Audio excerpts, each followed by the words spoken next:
Starting our list off at number 10, no bar stools. This one here is for all the bartenders out there. Okay, bar seating is vital when you go out. It's the first thing that you see when your random party of 12 arrives and then asks for spots all of a sudden. So it's a little jarring to imagine a world where you couldn't sit down at a local pub. Yeah, standing room only. That's it. Don't lock those knees or get too comfortable. You got your regulars coming in often, right? You got Karen with the limp. She's so nice, she's awesome. Imagine if she had to stand up the entire time. No way, get out of here. We have a booth just for her all the time. She always gets a grilled cheese, so nice. Back in the Western days, bar stools weren't a thing. In the 1800s, you couldn't sit and vent to your local barkeep about why your ex hasn't texted you back. No, that wasn't a thing. They didn't have stools at the bar, nothing, just one rail. Just a bar rail to put your foot on and then have a weird balance the whole time. That's great, that's awesome. I feel like a cowboy already. Just a nice cowboy lean, that's comfortable. I'll eat fish and chips standing up, I guess. Let's move on. Number 9,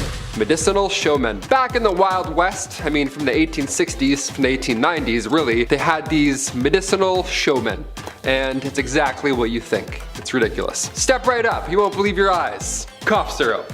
Crazy, right? So these guys would go town to town selling elixirs and tonics, but they would really nail the pitch. I mean, that's all they had back then. There's no science to back them up. There's no Yelp reviews. They would have pawns instead, like their friends, run ahead into town and plant themselves in the audience before these random medicine shows. That way, when the world's greatest showman, doctor arrives, whatever, he randomly picks an ill patient and then boom, just like that, they would be cured. One of the most successful of these elixirs was the elixir made by John Healy and Charles Bigelow. It was a mixture of herbs, root, and animal fat. It was said to treat any illness, but in reality it was only a laxative. What a fun show that is. Step right up. Not that close. Trust me, not that close. Number 8. Camels? That's right, we're not riding horses, we're riding camels. We got room for 2 people, depending on the amount of humps. I know they have 1 or 2, depending on which. Alright. In 1855, the United States Army decided to import 75 camels into Texas. Yeah, why not? After all, the terrain in the Old West was fairly similar to the Middle East, so I guess it made sense. The camels made supply runs between Camp Verde and San Antonio, but trouble began when an American Civil War broke out. Yeah, a little bit of a thing happened there. Now eventually the camels were sold off or simply let go into the wild where they multiplied and began to cause havoc, and then so on and so forth. So much so that folks began to spin urban legends, such as the Red Ghost, which was a 30-foot tall creature that made people quiver in their breeches or breeches. I don't know what they say, jeans or pants, whatever's Western, the Western version of pants. Trousers, that's British. Trousers is definitely British. It's not a cowboy at all. When in reality, it wasn't a monster, it was just a camel. But yeah, camels can be pretty frightening when you see just a silhouette. Again, with the 2 humps, it looks like a monster for sure. I was a kid, I went on a camel ride once and I cried. Never doing that again. Also, that's pretty cruel. Not riding a camel. Number 7, going the distance. First things first, how much was an IPA back in the 1800s, right? What's this gonna cost? Some beers today are wild. I live downtown Toronto, it's crazy. Every bar I go into, it's insane. It's like $13 to get an IPA. It's like Gary's Rootin' Tootin' IPA. A pint made in-house with this bare feet. Tastes like a cup of nickels. Not a fan of the IPA game. Today we have happy hour specials, wine pairing suggestions to go along with your meal, a lovely wine sommelier to aggressively tell you which bottle to get. But back in the 1850s, saloons would price their drinks depending on how far away you had to travel just to get them. Yeah, what a weird system, right? In the Yukon, for example, their shots of whiskey were 50 cents a pop. Now, that was a lot back in the day. So if you were to ask for the same drink in a local saloon, say in Colorado, well, it'd be a lot different, it'd be a lot cheaper. If you kick the saloon doors open and you're out of breath, well, it's very clear that you've traveled a long way. Hey, this guy's out of breath. Let's charge him double for all of his troubles. Why not? Let's go. Get off the floor. So out of breath, he's like, give me some water. How do they kick open saloon doors? They would just swing right back. They're not ideal doors to kick open. Number 6, missing mines. There's billions of dollars worth of gold just lost at the bottom of the ocean. That's fun, it's out there right now, waiting for you to go and get it. Right after you click that thumbs up and subscribe to our channel. Right after you do those things, go and find that gold for us. But if swimming isn't your thing, no problem, try the West, plenty of gold out there. There's dozens of lost treasure troves just hidden in mines, like the San Saba gold mine, for example, or the Wheelbarrow mine, for example, or more that I'm not gonna name because, well, maybe I'll go check them out myself, I don't know. None compare to the Dutchman mine, that one is very special. Now, this legend has it that a man named Jacob Waltz, a German prospector, he found the richest gold mine in the world. Now, that's what he told his friends. And would we ever lie to our friends about gold? No, never, okay? I certainly wouldn't. It's definitely real, man, for sure. First gold rush was back in 1799. A young man named Conrad Reed found this big, shiny, yellow rock. He had no idea what it was. And for years, he and his father, John Reed, used it as a door stopper. Yeah, the 17-pound nugget of gold. He just grabbed it, threw it on the floor, and then held his door open all day. Hey, come on in, here's company. Watch your foot over that big stupid rock. Back then, this information was game-changing. Congress then built the Charlotte Mint just so they could handle all this incoming gold found in North Carolina. Because yeah, people started to catch on how much it was worth. Put that in my pocket, thanks. Number 5. Cowboys and aliens. Here we go. Of course, wouldn't be a Taylor McWaters list. There wasn't any alien nonsense. Long before the Roswell incident in New Mexico, which we've talked about plenty of times here, aliens may have visited us before. Yeah, old cowboy stuff. This report came from 1896, when 2 men in California all reported that 3 alien beings were trying to abduct them. Yeah, it wasn't a sighting. They were trying to trying to grab them and pick them up. That's terrifying. They take my hat. One of them was even a colonel. Colonel H.G. Shaw and Camille Spooner were both going from the town of Lodi to the Fresno Citrus Fair, which sounds like a wonderful time. Sounds like a great fair. But en route, they were greeted by 7-foot-tall, slender aliens. Apparently, that's pretty jarring. The aliens didn't end up taking the 2 men because, well, they were too heavy and, well, one's a colonel, so he probably, gave a nice left hook or something. But they said they fought off these aliens. That was their legit excuse why they didn't get abducted into outer space. Because 2 cowboys fought 7-foot-tall aliens. Do we buy it? I buy it. I don't know. Why would they make it up, right? They don't know what aliens look like. Nope wasn't out back then. They have no reason to lie. They're just bored, going to a saloon for 4 days. Yeah, it's probably fake. I don't believe it. Number 4, old true crime. If you're going to parody the Wild Wild West, you need a horse, a hat, a big sack with a $sign on it, right? Wasn't it like Bandit Central back then? Weren't there bank robberies on every dusty corner and every dusty town? No, there wasn't at all. That wasn't actually a thing. This wasn't The Town with Ben Affleck. That's not a thing that happened. Bank robberies didn't happen back then at all. In fact, during the Wild West era, officially declared from 1865 to 1900, there were only 8 bank robberies in total. In total, that's it, 8. That many years. Along 15 western states, there were only 8. To put that in perspective, in 2017 alone, there were roughly 4,000 bank robberies in the United States, which is a bit more. Right? Just a little bit more. The first armed robbery ever in history was done by famous outlaw Jesse James and his brother Frank James. This went down in 1866. The gang of outlaws robbed the Clay County Savings Association in Liberty, Missouri. Yeah, they probably got like $14. They're like, woohoo, we're rich. Number 3, kicked by a horse.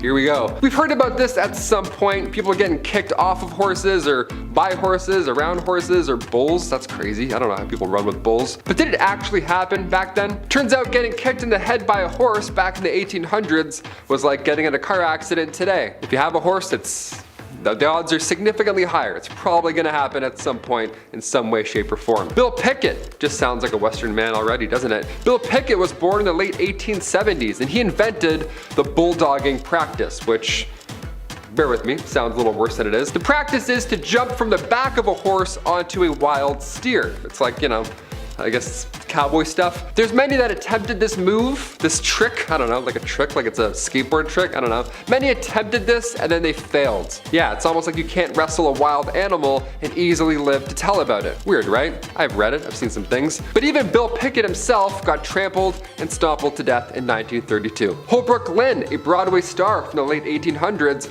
also met their fate from a horse accident. Imagine that, it's headlines. Malcolm Baldrige Jr., an American politician from the late 80s, rodeo accident. Brutal way to go. These are wild. I did not know about a lot of these. There's so many. Look into them if you want. Such a grim list. Top 10 people that have been killed by a horse. I don't know. Maybe. We'll see. Number 2, business in the front and also the back. I love going to a pub, right? And right as the night begins to decline, a band always appears out of nowhere, right? You're like, yes, there we go. We have a band. Now we're staying for 9 more hours. Let's do it. We have a night. Good or bad, we love a band. Play, shout, I don't care. But bars back in the Wild West, not many bands. Wasn't so fun. Not a lot of jazz going on in those saloons. Not a lot of open mics either in the 1800s. Turns out that's no fun. Back in the 1800s, these saloons were only for business. That was their sole purpose. You come in here, drink something awful, put that weird foot up, and make a deal. The odd time, sure, you'd have poker, dice to be laying around, a piano perhaps. Maybe some jazzy fingers would make their way in and quickly leave, I don't know, but it wasn't common. When saloons first popped up in Wyoming back in 1822, most of the time it was only reserved for lawmen, miners, and gamblers. That's it. So if you walk in thirsty, they're like, gamble, I guess. I don't know. You're gonna have to trick your way in here. And finally, number 1. The gallows. We've mentioned the gallows many times on here before, especially on Bumblebee. It's almost like humans are consistently cruel and awful to others or something. Odd. But when it comes to meeting your fate in the Wild West, well, it sounds horrible to say, but with everything else that we've heard, at least being hanged was fast. Being kicked by a horse and whatever comes afterwards, probably not so quick. And in the case of Tom Blackjack Ketchum, it was a historical death. See, after a train robbery gone wrong, Tom Ketchum was held in prison until his date with the gallows arrived. But while waiting in prison, he gained weight. This guy was eating. He was eating good, apparently. He weighed around 200 pounds by the time of his demise. And dark detail here, but his body was so heavy that when he was finally hanged, his head left his body. It kind of like, it popped off his torso. It's disgusting, but we have to end on that. I can't go from a guy losing his head to like camels. You know what I mean? Doesn't make any sense. Kicking off our list at number 10. Seam squirrels. I love squirrels. Being Canadian, we see quite a bit of them. They're a little too friendly for me at times, but they're great. During the Old West era, seam squirrels were, well, not what you think. Personal hygiene was not a priority for many people back then, obviously, and lice infestations were unfortunately quite common. Now, the type of lice that affected people during this time was commonly known as body lice, which is pretty horrible. That could be found in the seams of clothing, hence the term seam squirrels. Yeah, not actually a squirrel at all. It's just body lice. Gotcha. Body lice, of course, was a major problem during the Old West era, and they were responsible for the spread of diseases like typhus, trench fever, and relapsing fever. Relapsing fever? I haven't even heard of that one. That's terrible. These diseases were often fatal because, ye Old West, and many people in the Old West succumbed to them. To combat the spread of lice and the, one of many diseases that they carried, people in the Old West often resorted to extreme measures, such as burning their clothing or even shaving their heads completely. That's why you see old cowboys and they look like they're stressed. They have no hair, their clothes are just gone. You're like, what happened? Lice. Lice happened. Some people also used remedies like vinegar and kerosene to try and kill the lice. So yeah, it was a rough time either way. Overall, lice infestations were a significant health concern during the Old West era, and they played a significant role in the spread of disease. Yeah, it wasn't just rats in the medieval era, it was also lice, which is even grosser in my opinion. Number 9, Old West dental. I could use some Old West dental recently. I'm chewing on one side right now, you know what I mean? In the Old West, dental hygiene was not a priority for everyone. They couldn't afford it. And also, dental care was often very sparse. You couldn't really find it anywhere for that matter. People generally didn't have access to modern dental tools or products, and many did not have regular access to any dentists at any point in their life, which is a sad but real fact. That would suck. I'm terrified. However, there were some basic dental hygiene practices that people in the Old West may have followed to keep their teeth, somewhat in their heads, keep their gums not rotten. Didn't do much, but did something. There were toothbrushes. Not many, but wasn't as good as Oral-B. There's some stuff. More often than not, you'd have to use twigs or chew on mint, that kind of natural survivor stuff. Some people may have also used a cloth or a rag to rub their teeth clean. Yeah, don't forget your tooth cloth before you go on vacation, I guess. You gotta and then put it back in your pocket. Your old woody teeth, gotta rub those. Access to professional dental care was limited in the Old West. Some towns, some had dentists, but all they did back then was just pull out the problem. They didn't give you a crown. They're like, which one hurts? All right, get out of here. All without anesthesia, so that's a great time. You're gonna remember all of it. Other options included a community toothbrush, which is hilarious to think about and also so sad. Yeah, some public establishments had a public toothbrush. Can you imagine? Go out, have a little brush, check your teeth. All right, cool. I'm gonna go back to the bar. I'm gonna be sick. I'm gonna actually throw up right now. Number 8, no spitting. Spitting was a common habit back in the Old West. You see it in movies and parodies. They're always spitting on the ground and stuff. Well, it's because it's real. It's a real fact right there. It wasn't a officially outlawed. However, many towns and cities did prohibit spitting on sidewalks and inside of public buildings, because yeah, please don't do that. Thank you so much, sir. This was largely due to concerns about hygiene and, of course, like I said earlier, the spread of disease. In addition, spitting was considered rude and uncivilized behavior. Yeah, of course, and many people were offended by it. Middle of conversation, guy just spits in between your feet. I'm like, wait, don't do that. Please don't do that ever again. Some businesses even had signs asking customers to not spit on the floor. Can you imagine what kind of shithole you're in? You have to ask people not to do that. There was also social norms in place that discouraged spitting in certain situations. For example, it was considered impolite to spit in the presence of a woman or in formal settings, which, yeah, I agree, still do that today. That's great. Despite these efforts to discourage spitting, it remained a common practice among cowboys, miners, and other workers in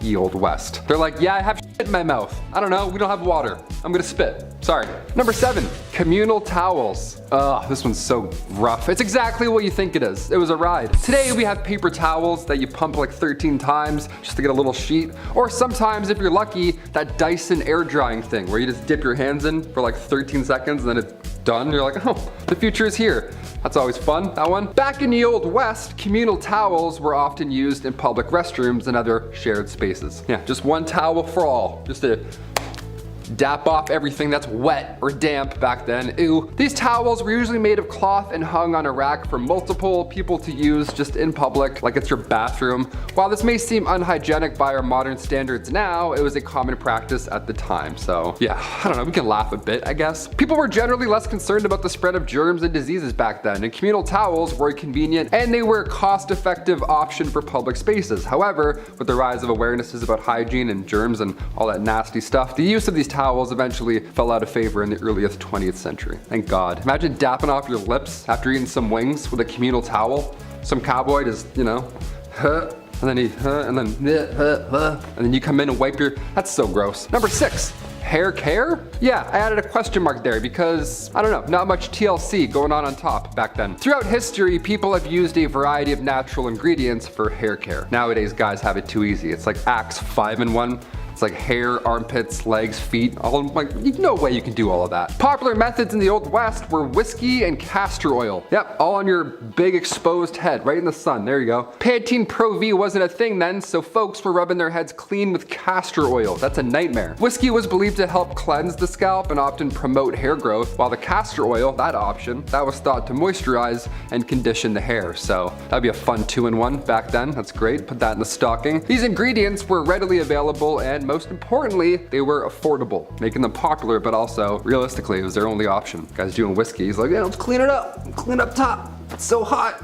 It's like, ugh, really burns. Number 5, medical shows. Today, medical shows, they're fascinating. Dr. Pimple Popper, I'll watch that all day while I eat. I don't even care, I'm disgusting like that. Dude's getting mashed potatoes squeezed out of their back, so I'm like, let's go, I love it. I'm slapping that thumbs up, it's my shit. Back in the Wild West, the 1860s, the 1890s, you know, they had what's called medicinal showmen. These are, what an absolute joke, what a con. These guys would go town to town selling elixirs and tonics, everything one needs to live a happy and comfortable Western life, but they were full of lies. None of this shit is true. These professional medicinal showmen would have pawns run ahead and plant themselves in the audience before these random demonstrations of amazing medical elixirs, right? These shows, bunch of bullshit. They would call up random audience members, that guy that ran ahead, and then use one of these elixirs and magically treat their ailment on the spot in front of the public, right? Almost as if it was a magic show. One of the most successful of these elixirs was the elixir made from John Healy and Charles Bigelow. It was a mixture of herbs, roots, and animal fat, said to treat any and all illness, but in reality, it was just an extremely strong laxative. So yeah, if you're gonna take it, make sure you're close to home. Yeah. Number 4, bad bartenders. When we think of old saloons, old West saloons with the swinging doors and stuff, a few catchphrases and a cowboy with some whiskey, all that good stuff, the bartender back then would pour a drink, the cowboy would take the bottle instead. So illegal. Sir, that's theft, please put that back. Back in the wild Western days, grabbing a drink at the bar wasn't like that at all. It wasn't like anything you see in the movies. It sucked. Bartenders, they had no regulations to follow behind that dirty bar. But not only was it very high proof, but some bevies like tarantula juice it would just poison you. It was literal poison. If its name didn't tip you off, it was literally made with poisonous ingredients, because that's how cowboys did it back then. But they're cares? I don't know. Tarantula juice was made from strychnine. If you drink it, you're gonna feel like there's tarantulas crawling all over your skin. That was their pitch back then. They're like, happy hour, come get tarantula juice. I'm like, awesome, thank you so much. How do I not tip? Which button do I press to not give you money, you freak? Number 3, grow it out. In the Old West era of the United States, men often grew their hair long as a practical choice rather than a cool fashion statement. You know what I mean? All those bandits with their long hair, they had to. Living in the rugged and often isolated terrain of the West, men had to perform many physically demanding tasks like hunting, ranching, mining, pouring whiskey drinks and tarantula juice. Long hair would help protect their scalp and neck from the sun and wind and all that good stuff. But it's important to note that haircuts were not always easily accessible back then. And many men back then could not afford them or did not have access to a barber. It's like, I can't cut it. It's like, where? We don't have anything. We don't have dental. What do we do? As a result, growing their hair long became a practical and functional choice for many men back in the Old West rather than, style. They were going for looks back then. They weren't doing man buns, doing the cowboy thing. They're like, no, I have bugs. I don't want you to see my bugs. I'm gonna grow it, thanks. Number 2, outhouses. This one here stinks. In the Wild West, outhouses were sadly common as indoor plumbing was not yet available. Didn't think of that yet. So these structures were often simple and consisted of a small building, if you want to call it that, with a hole in the ground for your waste disposal, if you want to call it that. Now, due to the unsanitary conditions and lack of proper waste management and knowledge about germs and stuff, outhouses could attract a variety of insects and other pests, and it was just bad to go in there. Flies, mosquitoes, other bugs, they were commonly found in and around these structures, and they could potentially transmit diseases to humans. So if you're in there, you really get your business done and then get out. You don't want to waste time. You're not checking any tweets while you're in there, that's for sure. Despite the unsanitary conditions of an outhouse, they were a necessary part of daily life in the Wild West. And people learned to tolerate the bugs and just deal with it because they're like, you know what, this is better than going on outside. Whatever's going on out there, we're good. Close that up. One time I went to a cottage when I was younger and my mom didn't tell me that they had only an outhouse. No running water the entire week. I was like, awesome, let's turn around, I guess. I'm not doing that. I held it for like 7 days straight. It's a nightmare. And finally, number 1, broken bones. I'm lucky enough to have never broken a bone. I mean, knock on all the woods. But what if you did back in the old Western days, right? Then what would happen? But is a cowboy gonna heal you up? No. What if you were trying to learn a kickflip and you broke your leg? Then what? What are you gonna do? If the dental plan was any indication, it's not pretty, not a lot of options. In the Old West, broken bones were a common occurrence, particularly among those who worked in physically demanding jobs, like ranchers, miners, cowboys. Around livestock, those things kicking you randomly, something's gonna break. Treatment options were limited and often relied on first aid techniques, splinting the affected area with whatever materials were available, such as wood, cloth, or even animal hides. It sounds crazy, but back then that was really the only method for immobilizing broken bones. Pain relief, that was only provided with natural remedies, such as opium or willow bark tea, so you're gonna feel that entire healing process. It's gonna suck. More serious fractures, like ones that,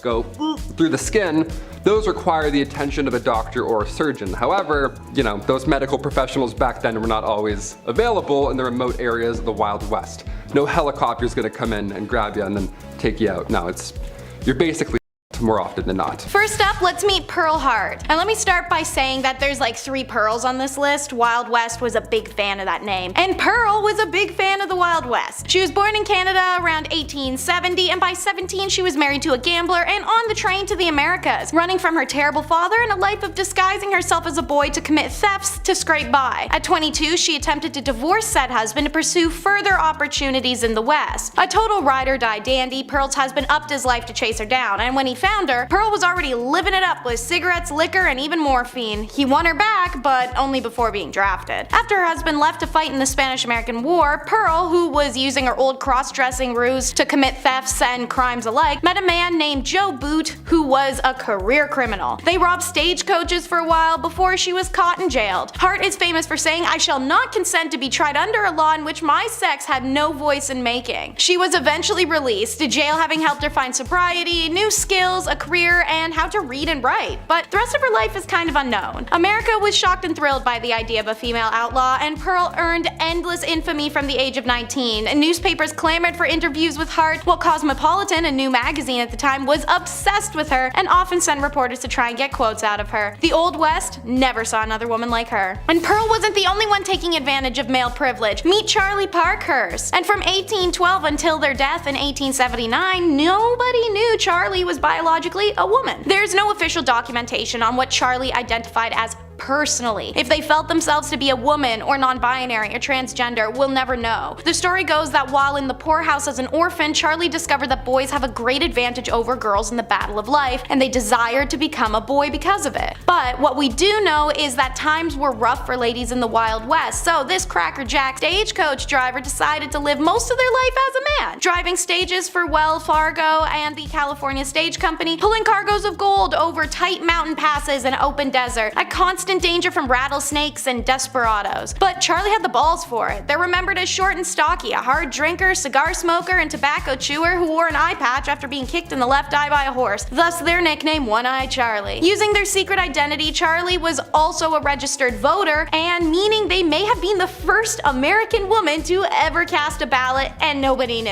After stagecoaching industry began to die due to the railroads, Charlie lived out the rest of their life raising cattle and chickens until their death in 1879. It was then that their true identity was revealed, much to the surprise of their brooding and brutal friends, and then it was documented to the world in newspapers, many of which actually appreciated who they'd been in their secret instead of belittling them in death. I'm sure Charlie would have loved to see that and know that. She's who you'd see in these old western films, Josephine Sarah Marcus. A smolderingly good-looking actor born in 1861, Marcus ran away to Tombstone, Arizona while touring with a theater group performing Gilbert and Sullivan's HMS Pinafore. She stuck around to marry Sheriff John Banham, but 2 years later when notorious criminal Wyatt Earp showed up, well, her marriage went cold very coincidentally as she got all hot over tall, dark, and handsome Earp. Josephine and Earp fell in genuine love, and she'd supposedly be the reason behind the famous duel at the OK Corral, a 30-second flurry of gunfire involving the Wild West superstars Doc Holliday, the Clayton brothers, and of course, the Earps. He, unlike many, was unbothered and actually more intrigued by her Jewish heritage. The Earps lived an okay life once they settled a bit, moving between mining and oil camps and eventually California to promote a movie about Wyatt Earp's lawman exploits. Unfortunately, Wyatt passes away before this is accomplished, leaving Josephine to battle it out with the studios and writers who take the original biography and turn it upside down. A commercialized depiction of her husband and an unflattering portrayal of her is released called Wyatt Earp Frontier Marshal. It came out in 1931 and fueled 50 years of Wyatt Earp mania, pro and con in print and film. Until she died, Josephine worked hard to have the correct documentation of her beloved life released. She passed away in 1944 and claimed until her dying day that Wyatt Earp was her one and only true love. Here's another one, Pearl de Vere. She is one of the most famous madams in history. This red-haired siren was born in Indiana around 1860 and made her way to Colorado during the Silver Panic of 1893. De Vere told her family she was a dress designer, but in fact rose to fame as the Old Homestead, a luxurious brothel in Cripple Creek, Colorado. The price of a night's stay could cost patrons $250, which at the time was insane, but more so in comparison to how most hotels at the time charged about $3 a night. The building was reportedly equipped with an intercom system and boasted fine carpets, imported furniture and drinks, and chandeliers. As beautiful as she was sharp, the Rose of the Wild Bunch. Daughter to Germanic mother and Native American father, Laura Bullion faced discrimination and inability to fit in right away. But that's okay, she followed her father in the footsteps of career criminal. And while working as an escort in Texas, she becomes involved with Will Carver, who had been her married-in uncle until her aunt's recent demise. Now widowed, Carver took 15-year-old Laura to Utah with him, where he begins working with Butch Cassidy and the Wild Bunch in 1898, as does Laura. Laura Bullion helped the gang by fencing goods and money for them and was known to the group as Della Rose and often called the Rose of the Wild Bunch. Her affections also turned to Bill Kilpatrick, a member of the group, and they became lovers. Having taken part in several train robberies with the Wild Bunch bunch, Kilpatrick and Bullion returned to Texas with William Carver, where Carver was ambushed and killed by lawmen on April 1st of 1901. Bullion and Kilpatrick then fled to St. Louis, Missouri, where they were arrested on November 8th of 1901. Kilpatrick was found guilty of robbery and sentenced to 15 years in prison, while Laura was sentenced to 5. After serving 3.5 of those years, Laura was released from Missouri State Penitentiary at Jefferson City, Missouri on September 19th of 1905 and lived the last years of her life in Memphis, Tennessee, under the name Freda Lincoln, where she was a seamstress and a dressmaker. She passed away on December 2nd, 1961, and is buried in Memphis under a tombstone that reads Freda Bullion Lincoln, Laura Bullion, the Thorny Rose.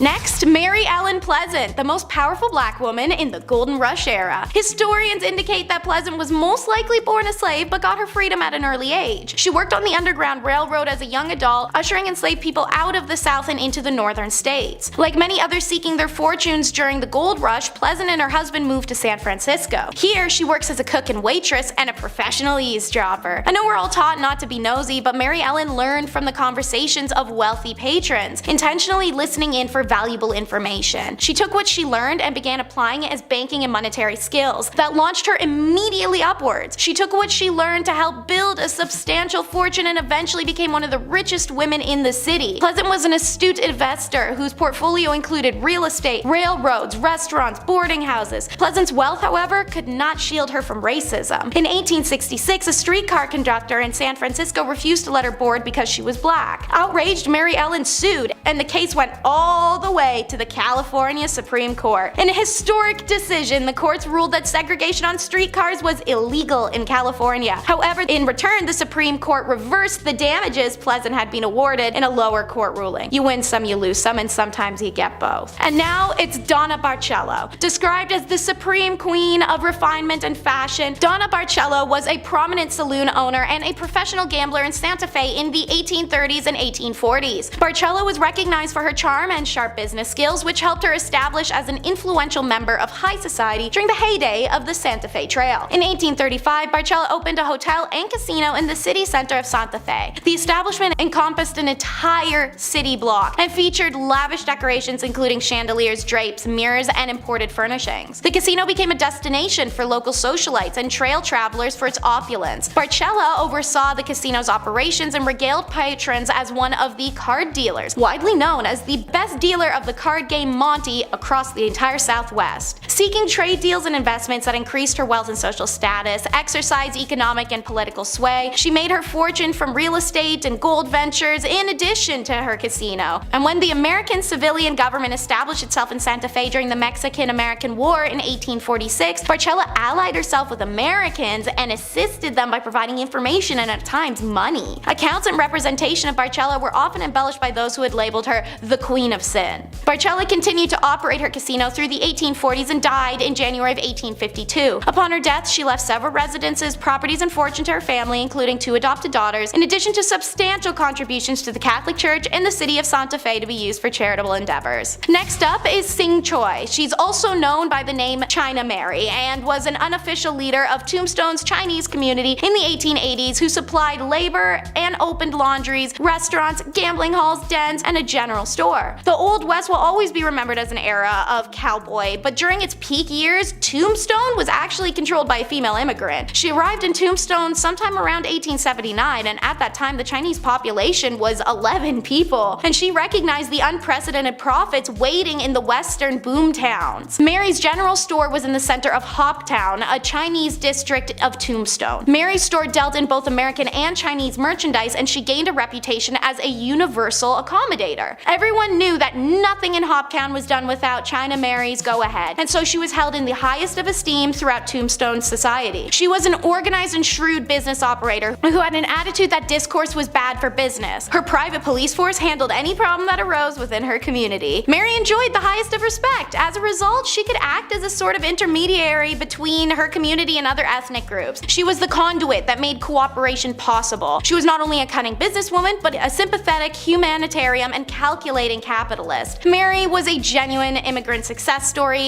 Even as a woman in the Old West, she wielded real power. She died in December of 1906 from heart failure when she was 67. Flesh is in the name and it's her game. Susan LaFleche. This is the story of the first Native American to earn a medical degree. Born on an Omaha res in Nebraska, as a young girl, she watched a sick indigenous woman wait all night for a white doctor who, after being called several times, just never came. The woman died the next day, and as Susan later wrote, she saw the need of my people for a good physician. Susan's father taught her her own culture and traditions and then sent her to the reservation's Presbyterian school where she learned English and then high school for further education to survive colonial society. She applies to the Women's Medical College of Pennsylvania. It's a bold move on her part because even during this time, the most privileged of white women of America faced enormous backlash when attempting a medical degree, let alone a poor native girl. Despite this, she graduated a year early and first in her class. Rejecting a potentially comfortable life on the East Coast, she returns to the Omaha reservation and became the sole doctor for more than 1,200 people across 400 plus miles, and she was only 24 years old. She marries, she has 2 kids, and she never stops. In fact, she keeps going till she has enough donations and supplies to open the first hospital on a reservation that was not funded by the government. Unlike the absent doctor that she remembered from her childhood, Susan helped anyone who needed it, regardless of race or ethnicity. On September 18th of 1915, Susan passes away. She worked hard to build a bridge between 2 worlds as her father advised, and it was evident at her funeral. 3 priests eulogized her, but it was a member of the Omaha tribe who delivered the final words in the Omaha language. And now for the last lady on the list, Cathy Williams, who also went in reverse as Williams Cathay from 1866 to 1868 with the famed Buffalo Soldiers who patrolled the 900-mile Santa Fe Trail. She was the first African American female soldier to enlist in the Army. She's the only documented black woman to serve in the Army in the 19th century, and she's the only known black female soldier to be a part of the Buffalo Soldiers. Post-war job opportunities for newly freed slaves and for African Americans in general were non-existent, so many had no choice but to turn to the military service for employment stability, but also newfound access to healthcare, education, post-war benefits by way of pension. Her enlistment starts in November of 1866 in St. Louis, Missouri. A cursory examination by an Army surgeon should have outed Williams as a woman, but since the Army didn't require full medical exams at the time, she was minty. Eventually, her 3rd round with smallpox has a surgeon discover her secret in 1868. The post-surgeon found out I was a woman, and I got my discharge. The men all wanted to get rid of me after they found out I was a woman. Some of them acted real bad to me, Williams said. Once again, dressed as a man, Williams signed up to an emerging all-black regiment, the 38th U.S. Infantry, which would eventually become part of the legendary Buffalo Soldiers. These units dotted out the landscape of the American West and showed tremendous skill and valor in a range of duties. They fought in skirmishes with indigenous people, escorted vulnerable wagon trains, built forts, mapped the territory, protected white settlers, all with subpar equipment and a lot of racism towards them. In trying to make a life for herself, Williams could not have known her story had traveled. It landed with a St. Louis Reporter, and in January 2nd of 1876 edition of the St. Louis Times Daily, Williams officially became a headline when her story was published. Accounts say she died in 1893, shortly after being denied disability compensation required for her illness. Not for being undeserving of it, but simply because they couldn't grant it to her due to the fact she lied about being a man. Number 10. Bounty Hunter. Wanted dead or alive. The kind of thing that instills an idea of a character that would go out into the wilderness alone to hunt down criminals like Texas Cheddar over there, and would be despised by all those they encountered. But that's not actually how it really was. You see, bounty hunters as we think of them today weren't really like that in the 1800s. Bounties were usually taken up by public peace officers, private detective agencies, or companies like Wells Fargo & Co. Many sheriffs and marshals, such as myself, Sheriff Stringbean, took up these bounties to make up for the little amounts of money they make from their day jobs. The actual term bounty hunter referred to mercenaries who would join up with an army for the bonus of enlisting. On top of that, the reward for capturing criminals like Texas Cheddar wasn't even called a bounty. It was actually called a bail. Sorry to ruin your day. Number 9. Gravedigger. What does a monster truck and a weird dude from Kakariko Village have in common? If you said the foundation blocks that made up my childhood, then you win a prize. What's the prize? A big old kiss from me. In all reality though, towns in the Old West were interesting places, where there were always 2 constants. Sand, and folks would probably end up in the ground, or that sand. So after the proper proceedings had taken place when someone croaked, it was time to dig a hole. Or in these poor souls' cases, a lot of holes. Cholera outbreaks would keep a gravedigger busy for days. However, I thank the gravediggers for their service. I mean, someone had to do it. People like to give them a bad rap because they spend all their time with cadavers. That doesn't mean they're weird social outcasts. Well, except for Dompe and Seth from Red Dead Redemption and well, the ones from Hamlet. Those guys are pretty weird, actually. Oh boy, maybe we should just keep our distance from them. I don't know, I'm getting out of here. Number 8, saloon owner. Saloons are about as synonymous with the Old West as a single tumbleweed blowing in the wind, moving from stage left to stage right. Just about anyone could be a saloon owner too, from Festus down the street to the previous sheriff to a fancy gambler. The saloons of the Old West outnumbered churches 100 to 1, and are any of us really surprised? You'd see one general store, one doctor, if you're lucky, and then like 3 saloons all on the same street. It's actually probably one of the most usual jobs on this list. It was also one of the most accessible jobs, usually being what people turned to when other avenues of employment ran dry. It would even be what you did while saving up money to buy farmland or to run for your office in your government. And in a town where everyone and their moms knows you as the guy who serves the liquor, you ain't gonna have a hard time getting elected. I kinda wanna be a barkeep now. Number 7. Lady of the Evening. I talk about these ladies a lot, I know. Not because I want to, but because that's history, baby. I mean, not that there's anything wrong with that. I'm window shopping only these days anyways. That's just the way she goes. A wise man once said, sometimes she goes, sometimes she doesn't. Way she goes, boys. When we think back and look at the Old West, you think of all the hard-working men and women who made the frontier possible. If it wasn't for those pioneers, we might not have the West Coast today. That means no vegan food. Ooh. That being said, the brothels and ladies who laid down their lives are a huge part of that history. Some brothels became so wealthy that they even would invest back in their towns, buying schools, medical buildings, that kind of thing. The truth of the matter is, no matter how greasy it might seem, it just wouldn't be the Wild Wild West with a little girl power. Number 6, a banker. Look, it ain't really unusual, but you get shot at a lot. Bank robberies were not just in movies, no sir. To be a banker these days came with the territory of inviting unwelcome weapon-wielding bandits to hold you up. Apart from robberies, these banks had pretty much zero regulation too, so fraud and mismanagement was pretty commonplace. It's almost safer to keep your savings in a vault at home. Almost. A lot of the time, these banks were just a couple of fellers in town who teamed up, pulled their money together, and opened a community bank. You can kinda guess how this probably wouldn't be the most trustworthy of monetary depositories. But they were absolutely essential for some people, especially those in the cattle business, where you would see around $50,000 to $100,000 exchange hands in some of those transactions. That's a lot of money back then. Heck, that's a lot of money right now. To me, at least. Applications for a sugar mama will be received in the comments below. Number 5, gambler. You gotta know when to hold 'em, know when to fold 'em, and know when to walk away. Anyone who spends time in front of a slot machine will tell you that it can be a dangerous game. Many have claimed to won it big, all whilst envelopes with red print pile up at the front door. Final notice? Pfft, that means another spin, baby.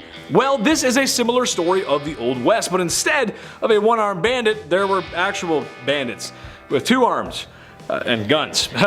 Yikes. It's a game of poker, lies, bluffs. Playing the wrong hand could wind up turning sour. The gamblers are the type of guys who roll into town in the shiniest clothes and stay in the best places. And right before you notice you've been cheated at the poker table, he's already cashed out. Number 4, milliner. Hey, I have a proposition. So we have hats for men, right?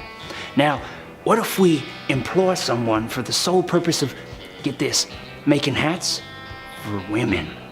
Well, Jebediah, we have that. That would be the milliner down the road there. If you were a high fashion lady in the 19th century, then you would have definitely come into contact with these fine sellers and makers of women's hats. They were usually located in bigger cities where the higher end families would either live or spend their time. And you should take a look at some of these hats. They are works of art. Maybe some are a little whack, but hey. Number 3, con man. You'll like this one, guys. You're gonna like this one. There's nothing more peculiar, more strange, more theatrical than a snake oil salesman. Where would John Marston be without Nigel West Dickens? I don't know. They were traveling salesmen who were swindlers, liars, crooks, thieves, selling pseudoscience products to folks who just didn't know any better. It would work something like this. I would show up in town with my traveling cart of wares and mysteries. There, standing on a small crate, like the one I'm standing on right now, I would give the town my best sales pitch. Introducing Dr. Andrew's new and improved Life Vigor supplements. Here before you find folks is a tall bottle of rejuvenation, made from the finest ingredients across the globe. Ginger, ginseng, milkweed, red sage, English mace, golden currant. And as if that weren't enough, Dr. Andrew's new and improved Vigor supplement has the minerals and vitamins that carry you through a long day's work in the fields. Vitamin A through K, copper, iron, potassium. This bottle here is not to only put a pep in your step and refill your stamina, but also cures what ails you. A proven cure for fever, chills, indigestion, cholera, yellow fever, dysentery, and even known to help heal broken bones. Modern science has brought this gift to you today, ladies and gentlemen. And all you have to do now is say yes. Say yes to rejuvenation and yes to Dr. Andrew's new improved Vigor supplement. I think you guys get the point. $49.99. Number 2, a photographer. Want to never smile for eternity? Get your picture taken in the Old West. During the 1860s and 70s, the frontier was a wondrous, exotic place, which made it an excellent place to be a photographer. Sure, you had people who could draw and paint the landscapes and the people of the place, but people were distrusting of artists' interpretations. Pictures sold you the place exactly as it was. The high-quality images were in high demand. Every government survey and all the major railroads had official photographers. Photographs made for excellent evidence of plots of land, mines, and other structures for investors. But that's boring. More excitingly, common people with a bit of money would often go and get really not grim, not boring pictures taken like this. Number 1, gunslinger. I bet you when someone says Wild Wild West, the first thing you think of is a gunslinger. A cowboy riding his horse into the sunset, with his cowboy hat and big iron on his hip. Every step into the saloon is echoed with the jingle jangle of spurs on the heels of his leather boots. No, this isn't a country singer concert. This is the Old West, the life of a lonesome gunslinger and outlaw, riding town to town, either getting away from trouble or looking for it, really. The same kind of folks who got their name up on a wanted poster. Just be sure Sheriff Stringbean ain't around to look for you, that's all I can say. Also, fun fact, bounty hunting is still allowed in the US today. That's crazy, who would've thought? Number 10, diseases. Dude, I had a toothache the other day, swelled up immediately. I would never have lasted in this era. Unfortunately, everyone, it wasn't called the mild West. And when people were sick, they got sick, like sick. For instance, cholera, shared along the Mormon and Oregon trails, killed loosely 6,000 to 12,000 people on their way to the California gold rush between 1849 and 1855. It's believed that more than 150,000 Americans died during the two pandemics from 1832 to 1849. Yo, that is terrifying. So not only do you have to dodge bears and root canals, just washing your face in the local popular stream could get you, huh?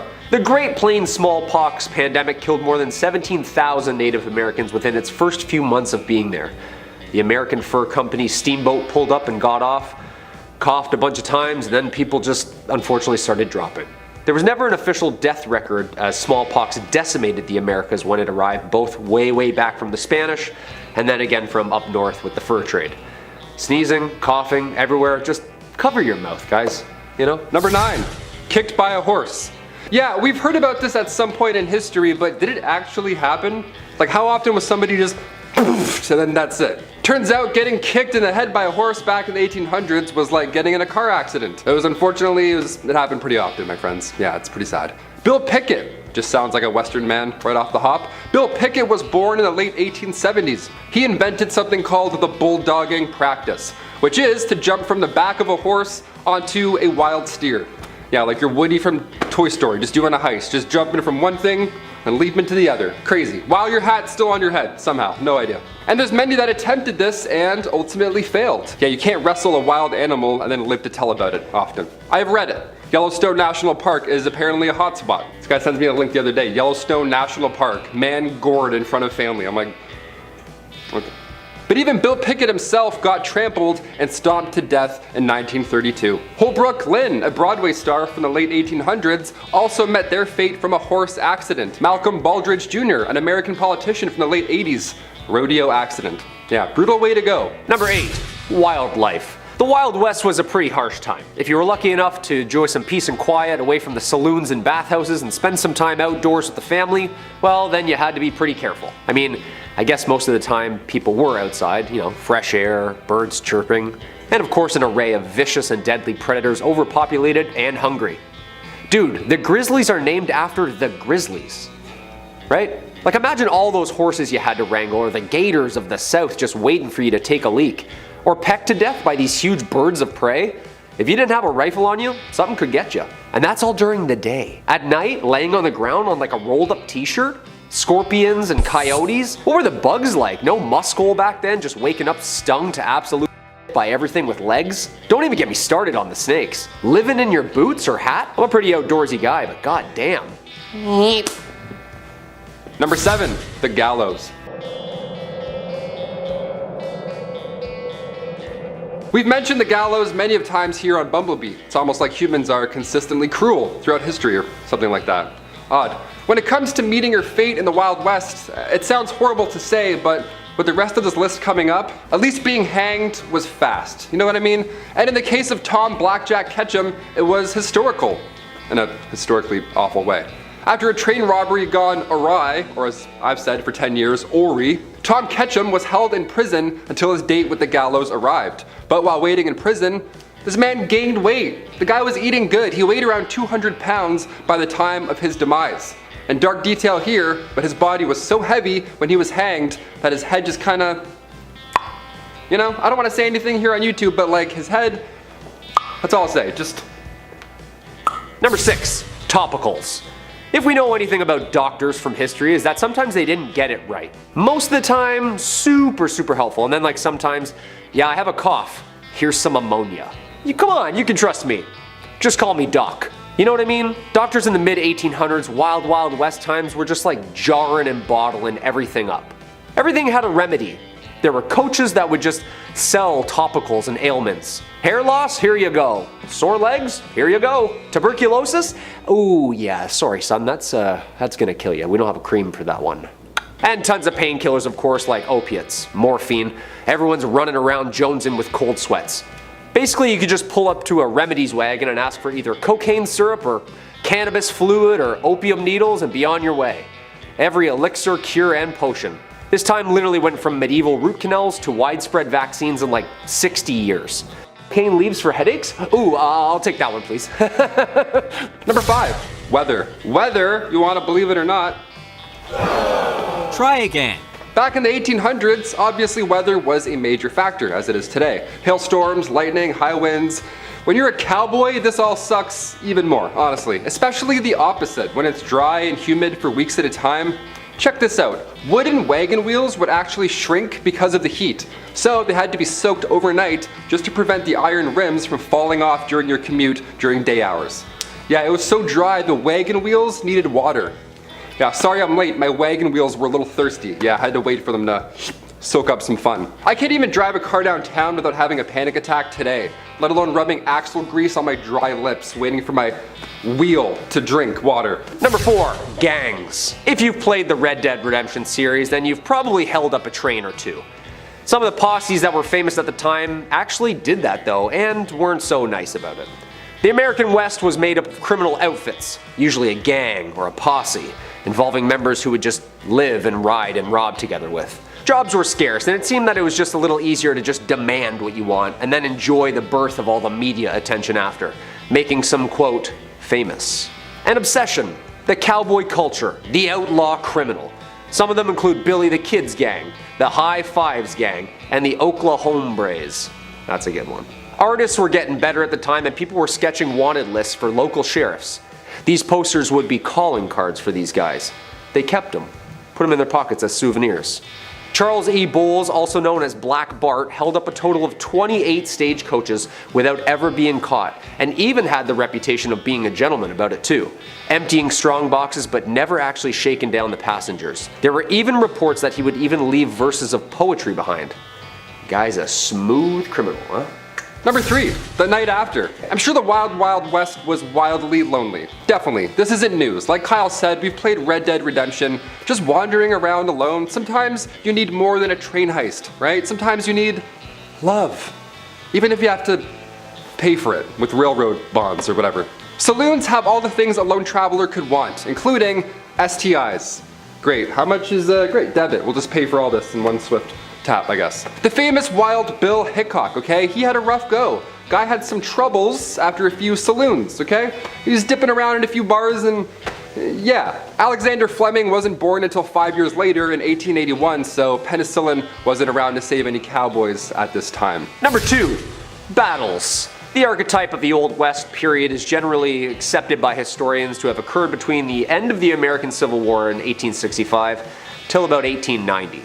The American frontier, also known as the Wild West, is the geography, history, folklore, and culture associated with the American expansion mainland that settlers started in the 17th century and ended in 1912. This era, giving rise to the expansionist attitude known as manifest destiny, which was the belief that Americans were supposed to travel and expand west. But with that came a lot of conflict. You can't just waltz in and throw up a house when someone else lives there already, you know? Years of warring tribes and bands, colonist battles, ego-filled duels, and the aggressive pillaging of land stolen took countless number of lives. Yeah, countless, like we'll never actually know the accurate number. Roughly 750,000 lives were lost in the Civil War. Yeah, nasty stuff. And finally, number 1, Helena duels. Beginning, of course, in Helena, Texas, Helena duels were violent, awful. This activity came from what was then the toughest town on earth. And again, this is back in the late 1800s, so what that even means, I can't even compare. The Helena duel began here. There's even a movie called The Duel with Woody Harrelson and Liam Hemsworth. It's not a great movie, but it's a history lesson in itself. A Helena duel puts our opponents' left hands tied together, right? They're just tied together with buckskin or something that smells awful, and you have to just fight each other using one arm. Now, of course, in Western fashion, there was a weapon or two involved that I don't want to get too deep into on YouTube, so it got pretty gory, it got pretty violent. The only rule here was that they can't bleed too much. Awesome, that's a great fun rule, like whipping that one out on Saturdays. Hey, no one bleed too much or else, then we gotta stop. I thought UFC was brutal, let alone a Helena duel, starring Liam Hemsworth, of all people. Really? Kicking off the list at number 10, going the distance. First things first, how much was an IPA back in the 1800s? That's why we clicked this video, right? That's all we want to know. Some beers today cost like $13 at the bar. What's going on? Nowadays we have happy hour, drink specials, wine pairing suggestions that go along with your meal. We have affordable alternatives today at the bar. Back in the 1850s, saloons would price their drinks depending on how far away you had to travel to get there. Isn't that wild? In the Yukon, their shots of whiskey were like 50 cents a pop. That was a lot of money back in the day. If you were to ask for the same drink in a local saloon, say in Colorado, you could get numerous beverages for the same price. And as you would expect, the fancier the establishment, the more you'll spend. But either way, it's not gonna be comfortable. Number 9, manure everywhere. The 1800s were changing times, especially on the western frontier. Cities were being built, America was under reconstruction, and if you see my video on the 1800s technology, then you know how things were about to get a little wild. Except, something I want to talk about today is, well, it's gonna drive moms and wives nuts across the country. How many times have you told your husband or the kids to wipe off their feet before coming into the house? Or stop wearing their shoes in the house? Right? It's the worst! I'm sorry, Mom. Okay, but imagine that, except everyone is bringing in their muddy, bloody, and manure-covered boots into the house. Horses and livestock were just a part of everyday life. That means droppings, or road apples, as they're so commonly called. The smell alone on a hot summer day could make any cowboy turn green. I think I'm gonna puke, Dad! Number 8, no stools. Okay, this one's for all the bartenders out there.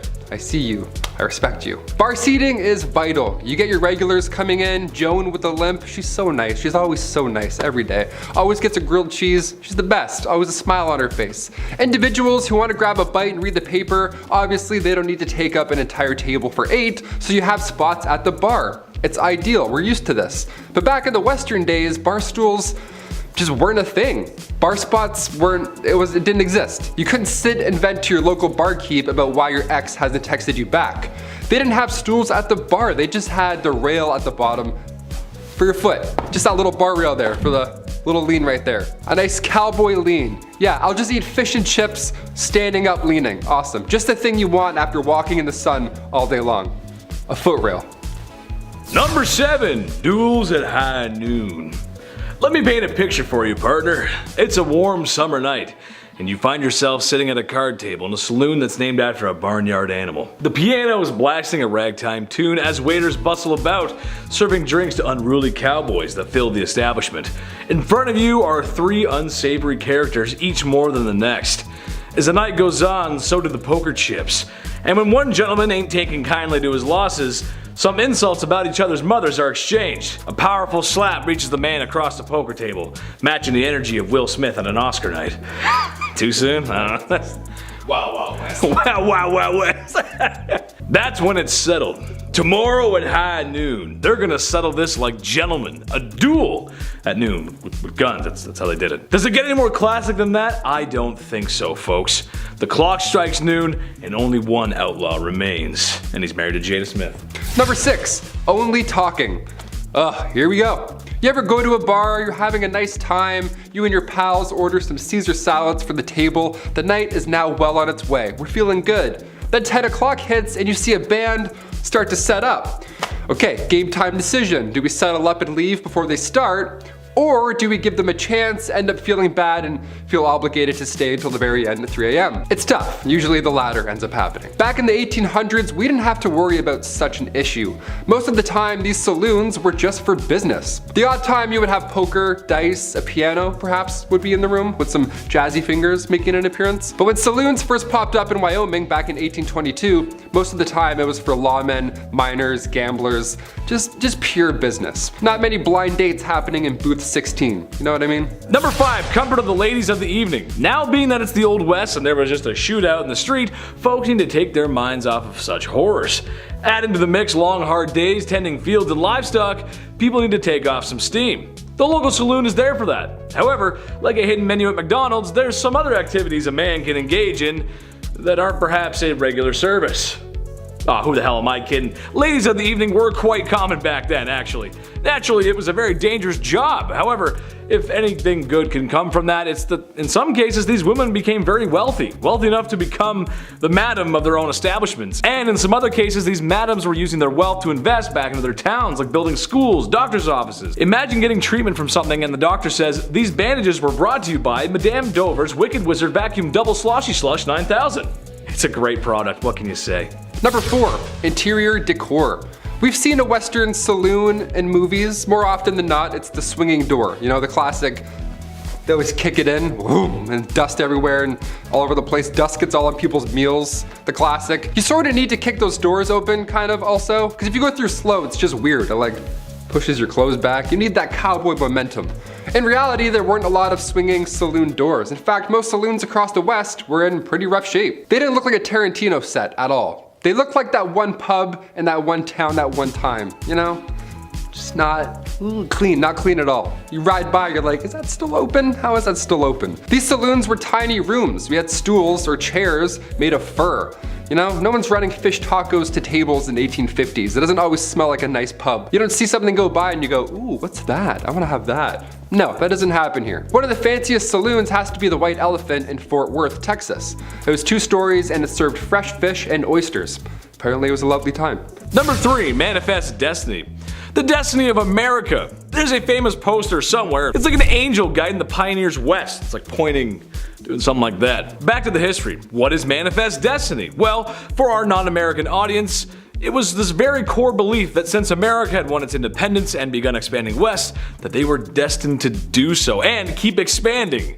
Man, expanding. Why should the freedom train stop here, right? Coast to coast, baby. And maybe buy Alaska from Russia, since, well, they're not really using it. Okay, and maybe Hawaii. They got pineapples or something, I don't know. Alright, maybe even heavily influenced places that are beyond US borders. But all that American influence and imperialism starts here. Imagine being the pioneer who dared to venture west, like the Great Oregon Trail, or those who crossed the desert states. And some really religious folks that found a salty lake in the desert looked at their wives and said, I need at least 2 or 3 more. God bless America. Number 2, mixologist. You ever go to a pub, like a chill pub, dare I say a restaurant, and a dude with a mustache thinks he's in Peaky Blinders for no reason behind the bar? He's flipping bottles that don't need to be flipped, he's lighting shots on fire. Guy, it's 12:45 in the afternoon. What's your soup of the day? Where did this come from, historically? Where did the cool bartender role come from? I'm trying to order a Cosmo, but he won't stop doing stunts. In the 1800s, bartenders were referred to as mixologists. They were top dog. They had to be. They were the fanciest guys in town. We're now doing impressions of these guys today, you know, with the bow tie, and we pour it in fancy ways, because around the late 1800s, saloon owners were growing rapidly. So now you needed to have something special, something unique for the town, like say a witty mixologist who can twirl his mustache as he pours a drink without looking. Great, now the town feels special, it feels unique. Manuals for bartenders came out around the 1860s, that's when things started to get more serious. A gentleman named Jerry Thomas published a guide called How to Mix All Kinds of Plain and Fancy Drinks. Today we still have that, but now it's a red sticky binder that says meal specs and Sharpie. It's not as fancy, but it gets the job done. Number 1. Dysentery. Nothing is more horrible, more awful than catching dysentery. Trust me, I would know. I never caught it, sometimes I get diarrhea. Anyway, in Oregon Trail, the very charming DOS game. Gotta love that DOS color palette. Eye melting cyan and violet. Nice. This text-based adventure game, however, is grounded in some truth, as we can all imagine this wasn't a time of great cleanliness. Dysentery, typhoid, cholera, malaria, or more commonly known as yellow fever, and even scurvy, which you usually associate that with pirates, but cowboys got it too. Which, given the conditions of the Old West, makes for a not so fruit-friendly environment. So yeah, it does make sense. Sadly for cowboys, prospectors, and everyone in between, there was a good chance you would lay down with a headache, and then the rest of your posse would have to lay you down forever. In the ground, partner. Starting our list off at number 10, a banker. Today, online banking is easy, right? It's a little bit too invasive at times. I don't know. I get an email from my bank. It's like, Mr. McWaters, do you want to provide for your family? I'm like, chill, relax. Back in the Old West, you didn't get a courtesy check-in email. You didn't have overdraft. In fact, the United States national banking system, well, it didn't even exist until 1863. Before then, you'd have what were called wildcat banks. And, well, these were pretty fun. Here we go. What they would do is wildcat banks, they would take deposits for a short amount of time, collect your life savings, and then unannounced randomly, they would disappear overnight. Just take all your money and then run for the woods. How horrible is that? Imagine going to the bank the next day and it's gone. The bank's just not there. You're standing there with a card. Like, hello? Where did I put this in? You're telling me they pretended to be bankers for months at a time? Fake mustache, oh hello sir, good morning. Stamping things that aren't even real. They did all of that and then they just ran away with all of your money. That's wild. I get it now. I get it. The Wild West. After 1863, a noble profession was to work at a bank, you know, and not screw people over for thousands of dollars. The Hudson Bay Company, Wells Fargo, these are all names that began because of these fake Looney Tune wildcat banks. So next time you see your bank call, be thankful. Don't be stressed, be thankful. They've got your back. They're not gonna run away overnight. Number 9, ranch work. Alrighty, I can't do yard work. I don't know if you can tell by my physical being, but I can't lift a brick. My back doesn't allow me to reach the floor. A weird curve in the back, I don't know. Pulling weeds physically hurts my soul. Or maybe I'm just lazy. One of the two, I don't know. Either way, the Old West would have been the end of Taylor McWaters. To be a cowboy, it meant lots and lots of ranch work. It wasn't all yees and haws and kicking around. A lot of the time you were protecting your cattle. That's stressful, right? All that meat just sitting there in the 1800s, good luck. Cowboys earned between $25 to $40 a month. Yeah, which sounds laughable now, but today that would be around $1,500 a month, which is fine. I mean, for a cowboy, I don't know, it's a bit less than. Do cowboys get sick days? Probably not. They probably just get sick. Number 8, railroad work. This is one of the few jobs from the Old West that I actively see every single day coming to work. Living downtown, they're always adding trains and bridges and not finishing any of them. And ideally, you don't want any toxic substance traveling down those lines, right? Fingers crossed. Well, back in the Old West, railroads were meant to assist the booming mining and ranching industries. Thing is, there weren't enough hands. There was not enough to keep up with the rate that they needed to. Like, who's gonna build a railroad? You know, who was the first person? Railroad workers, monthly, you'd make around $1,000, and this brought a wave of immigrants to the West. The Union Pacific and the Central Pacific Railroads, they all lay over 1,700 miles. Now, making this actual railroad, it destroyed the bodies of these workers, but without it, American history would not be the same. Couldn't imagine making a railroad. That is exhausting. Number 7, blacksmith. All right, close your eyes and imagine a blacksmith. Just any blacksmith from any time. Is he bald? Does he have a massive beard? Is he incredibly strong and wildly intimidating? Yeah, that checks out. That's what a lot of them look like. Missing teeth, banging something pretty loud, that's a blacksmith. Frontier times were almost a golden time for blacksmiths, believe it or not. Hammers, horseshoes, new railroads, it checks out. No, they didn't need any chainmail, but a saddle wouldn't hurt, that's for sure. We could use a saddle. They would earn up to $200 a day. Blacksmiths were always busy in the Old West. They doubled as auto repair services really at the same time. I mean, I don't know. A guy comes in with a busted up carriage. Well, now you're a mechanic. Yeah, go fix his wooden car. Good luck. You have one day. Here's 10 bucks. Number 6, journalism. Believe it or not, the newspaper business cleaned up shop back in the frontier. Everyone wanted to know what the tea was. Tucson, Arizona, for example, back in the day, back in 1831, that one town had 5 different newspapers. Yeah, even though there are only 465 residents, there were 5 different papers. That's stressful. How do you keep up with that much news? I mean, to be fair, before radio and television, yeah, there's probably lots to talk about all day long. That's pretty much all you can do, just talk all day long, so I get it. The industry provided jobs as well. It's very much like YouTube. Here, there's writers, there's hosts, the design and print staff, we have editors. It was a little easier than laying down a railroad, that's for sure. So when it came to jobs, yeah, journalism wasn't that bad. Definitely better than doing anything that has to do with this motion, that's for sure. Number 5, mining. A study done at a mine in Butte, Montana found that miners were dying from tuberculosis. A lot, like 10 times more than they should be. Not should be, but you get what I'm saying. The mining industry is crazy dangerous. Safety was often overlooked and the health of these miners was, well, non-existent at the time. The first gold rush was back in 1799. This kicked off everything. A young man named Conrad Reed, he found this bright yellow rock. He had no idea what it was, and for years, he and his father, John Reed, actually used it as a door stopper. Yeah, this 17-pound nugget of gold just keeping a swift breeze rolling through. It's worth a bit more than a door stopper today, and this actually ended up changing the entire industry. Gold mining got so popular that Congress had to build the Charlotte Mint just so they could handle all this incoming gold found in North Carolina alone. It's pretty cool. You have to make a mint? That's how much money you're making? Buddy, I want a mint. Number 4, law enforcement. Of course, this too was a little different back in the Old West. There are not many body cams back then, I'll tell you that for free. Movies and television, they like to show the Old West as a lawless, rootin' tootin' time. And while sure, some of that is true, it wasn't as terrible as we think. Like A Million Ways to Die in the West, Red Dead Redemption, it wasn't that crazy because before any formal law enforcement agency did pop up, everybody was a bounty hunter, right? Why not? There's nothing else to do. Go lay a bunch of bricks or go catch a bad guy.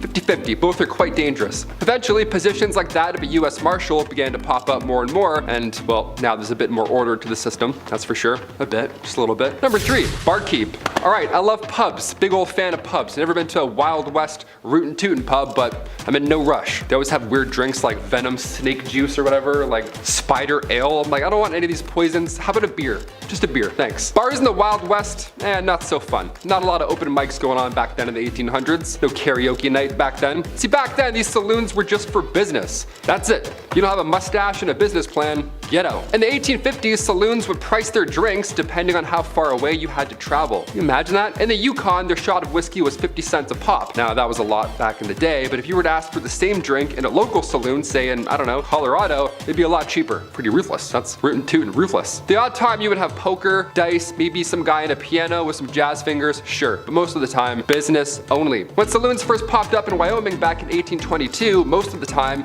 it was only reserved for lawmen, miners, or gamblers. If you don't have any of those 3, you're thirsty. Go gamble, go grab a dice and come back. Number 2, resurrectionalist. Yeah, you don't see a lot of these guys around anymore, eh? Wonder where they all went. A resurrectionalist is exactly what it sounds like. It's very gross. You're trying to bring someone back to life, I guess. Not really. These guys were responsible for digging up dead bodies, and then they would sell them to medical schools in the West. Now, remind you, this was the late 1820s, so yeah, it was fine, I guess. This practice began in Edinburgh, Scotland. The medical science community was on the up and up, but in order to study new medicines, you know, to avoid the next plague or the next toxin rolling through your system, they needed these guys to come in and do the dirty work. Today, the medical community is a bit different. We're a bit, you know, smarter with things, but hey, never say never. A resurrectionalist might come back to life and be a new profession. How ironic. And finally, number 1, medicinal showman.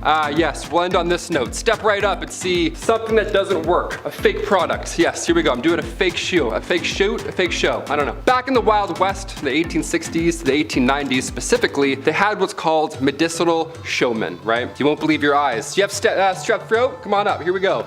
Definitely gonna fix that. These guys would go town to town selling elixirs and tonics, whatever, but it was all about the pitch. That's pretty much all they had. They would have pawns, like their buddies, run ahead into town and then plant themselves in the audience before these random medicine shows. That way, when the world's greatest showman doctor arrives, he randomly picks an ill patient that he knew was there, and then boom, just like that, he's cured. Almost like a magic show, right?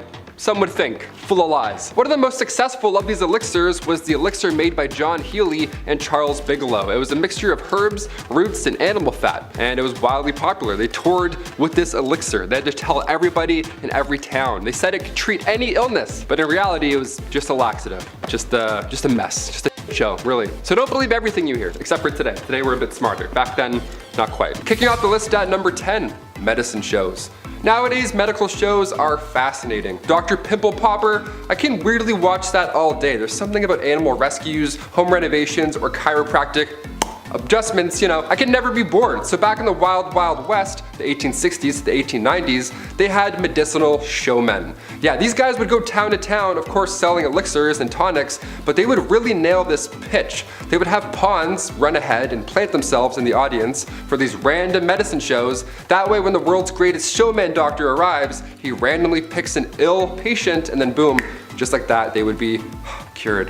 One of the most successful of these elixirs was an elixir made by Kickapoo Indian Medicines from John Healy and Charles Bigelow. It was a mixture of herbs, roots, and animal fat, said to treat any illness, but really it was more of just a laxative, so you were just in the bush and hoping it got better. Number 9. Hop on my camel, partner. When you think of the Old West, you think long open ranges, spurs on boots, and cowboys riding camels? That's right, in 1855 the United States Army decided to import 75 camels to Texas. After all, the terrain in the Old West was fairly similar to the Middle East. The camels made supply runs between Camp Verde and San Antonio. But trouble began when the American Civil War broke out. Eventually the camels were sold off or simply let go into the wild, where they multiplied and began to cause havoc. So much so that folks began to spin urban legends, such as the Red Ghost, a 30-foot tall creature that made people quiver in their britches. When in reality, most people had never seen a camel before, and it was just a feral camel wandering the desert. But I mean, who knows? If Star Wars had a 30-foot camel in the snow, what's to say there isn't one running around in the American desert? Number 8, missing mines. There's billions of dollars worth of gold lost at the bottom of the sea. It's there right now, waiting for you. Yeah, I'm talking to you. But if you don't have goggles, maybe swimming just isn't your thing, no sweat. Try the West. Yeah, there's dozens of lost treasure troves hidden in mines still to this day, like the San Saba gold mine or the Wheelbarrow mine. There's a few we have heard from in literature from old maps, but none compared to the Lost Dutchman mine. The legend has it that a man named Jacob Waltz, a German prospector, found the richest gold mine in the world. That's what he told his friends, and would we ever lie to our friends about gold and the location for it? No, absolutely not. The first gold rush was back in 1799. A young man named Conrad Reed found this yellow rock, had no idea what it was, and for years he and his father used it as a doorstopper. Yeah, they used a 17-pound gold nugget as a doorstopper. Nice. Back then, this information was game-changing once they realized that it was, gold. So Congress then built the Charlotte Mint just so they could handle all this incoming gold found in North Carolina right afterwards. I just wouldn't have told anybody. I'd be like, is this an infinity stone? I'm just gonna pocket this and then head out east. Number 7. Sideshow Crook. Elmer McCurdy was no different in life than any other bandit at the time. What makes McCurdy so unique is in his afterlife. McCurdy met his end on October 7, 1911, after local sheriffs tracked him down from a botched robbery. McCurdy was taken to an undertaker and prepared for burial. Unfortunately, no one came to claim the lonesome bandit. Not getting paid for his services, the undertaker began to display McCurdy as a sideshow attraction, charging patrons a nickel to view the bandit. The attraction became popular enough to draw the attention of carnival promoters, who offered multiple times to purchase the mummified crook, but were all denied. As the years went on, McCurdy changed hands from multiple sideshow attractions and museums. One day in 1976, a film crew was setting up props for filming. When someone began to move what they thought was a wax mannequin, it actually turned out to be poor old Elmer McCurdy himself. Eventually, McCurdy was laid to rest in a grave, where 2 feet of concrete were poured over his casket to make sure no one would come to steal the sideshow crook. Stay in the hole, partner. Number 6, cowboys and aliens. Long before the Roswell incident in New Mexico back in 1947, aliens might have actually visited us. Yeah, the report comes from 1896 from 2 men in California.